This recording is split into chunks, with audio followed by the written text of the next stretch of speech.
Plastic carry bag মুক্ত শহর গড়ার লক্ষ্যে ফের সচেতনতামূলক প্রচার শুরু করল শিলিগুড়ি পুর নিগম। বৃহস্পতিবার শিলিগুড়ির বিধান মার্কেটে 2 নম্বর বড় আধিকারিকের উপস্থিতিতে এই সচেতনতামূলক প্রচার হয়।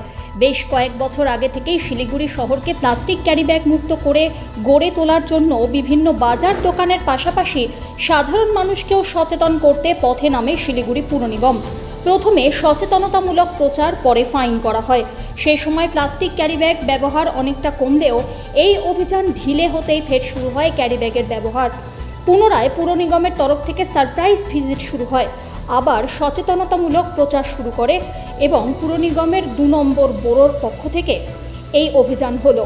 অফিসার প্রথমে সচেতনতামূলক প্রচার করা হয়েছে বলে জানান, পাশাপাশি হুঁশিয়ারি দেন পরবর্তীতে ফাইন হতে পারে।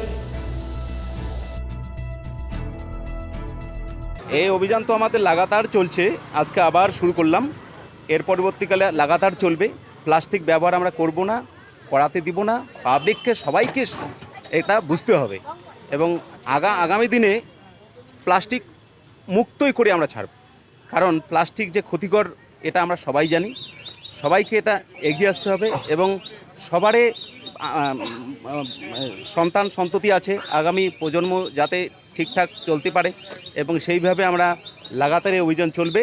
এই অভিযানকে পাবলিকেরও একটু সহযোগিতা আমাদের করতে হবে।